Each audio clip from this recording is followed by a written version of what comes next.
Sobat-sobat The King, kita akan melanjutkan pembahasan kita tentang soal-soal yang berkaitan dengan tata bahasa.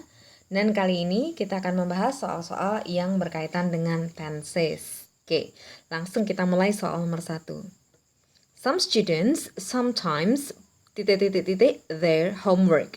Nah, ketika kita harus melengkapi sebuah kalimat ya, khususnya ketika verbnya yang hilang atau kurang lengkap, maka kita harus selalu memperhatikan penanda waktunya. Jadi penanda waktu ini akan membantu kita untuk menentukan tenses apa yang akan kita gunakan. Jadi begini, sebuah kalimat di dalam bahasa Inggris itu setidaknya harus terdiri dari subjek, kemudian verb. Nah, kalau ada, bisa jadi ada objek, tetapi objek ini sifatnya adalah opsional. Bisa ada, bisa tidak, tergantung verbnya membutuhkan objek atau tidak.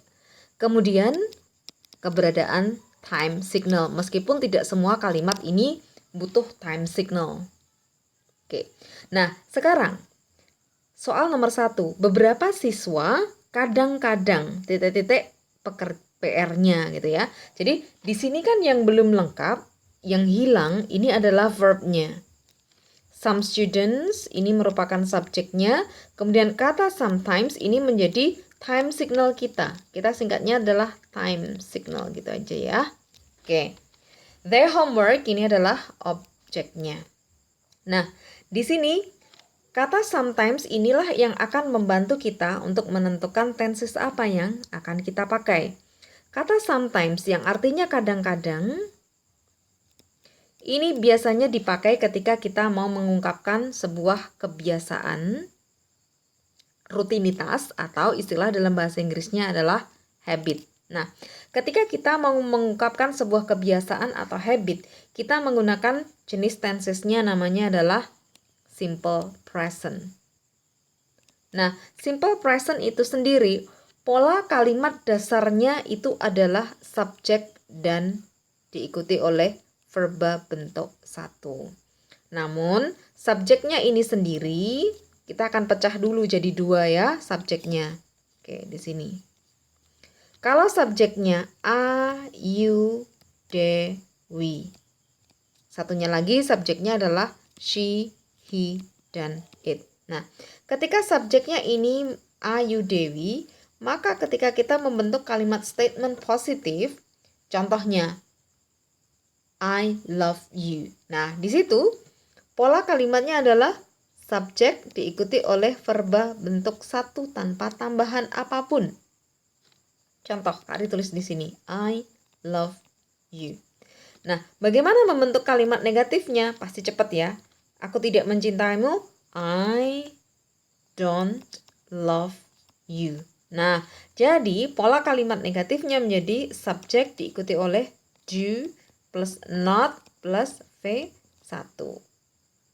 Nah, bagaimana dengan sekarang subjeknya kalau kita ganti menjadi she, he, atau it? Contohnya menjadi he loves you. Nah, berarti pola kalimat positifnya adalah subjek plus V1 plus S ataupun ES. Jadi ada tambahan S ataupun ES.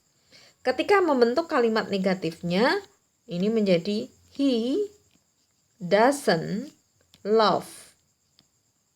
Gitu ya.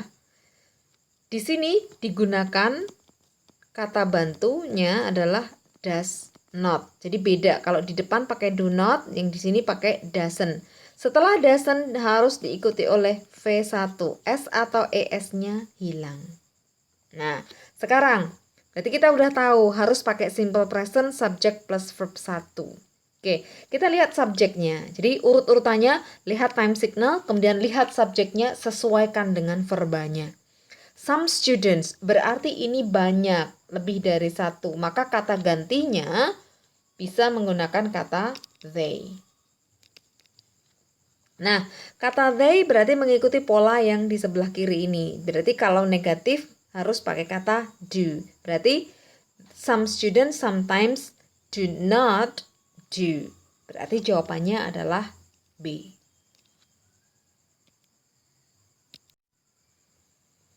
Nomor 2. One of the players to the referee right now. 1, lihat subjeknya dulu. Subjeknya dari sini sampai sini. Ini adalah subjeknya. Kemudian verbanya masih hilang, masih belum lengkap. Kemudian penanda waktunya adalah kata right now, yang artinya adalah sekarang juga. Penanda waktu right now ini biasanya dipakai ketika kita mengungkapkan tentang sesuatu yang sedang terjadi pada masa sekarang. Nah, ketika kita mau mengungkapkan tentang sesuatu yang sedang terjadi pada masa sekarang, kita menggunakan bentuk tensesnya adalah present continuous tense. Present continuous tense itu yang bagaimana? Present continuous tense pola kalimat dasarnya adalah subjek, kemudian diikuti oleh to be plus verb ing. Nah, karena ini present, maka to be yang bisa dipakai itu hanya 3. Apa saja? Yaitu kata is, kemudian am, kemudian are. Nah, is ini yang pakai adalah she, he, it. Sedangkan am ini khusus untuk I, kemudian are ini untuk you, they, we.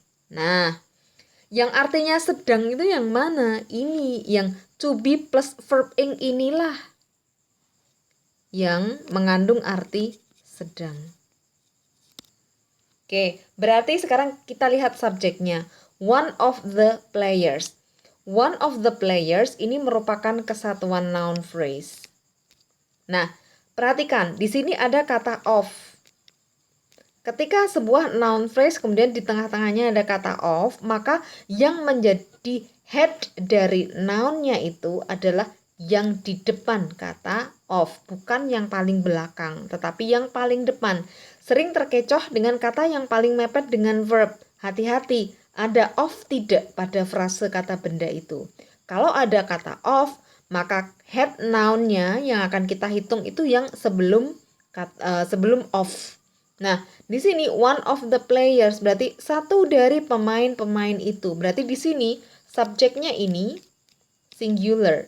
Subjek singular. One of berarti satu. Bisa he ataupun bisa she. Makanya perlu to be-nya adalah is, kemudian diikuti oleh verb bentuk ing. Jadi one of the players is talking. Jadi bukan a talking tetapi is talking karena dihitung 1.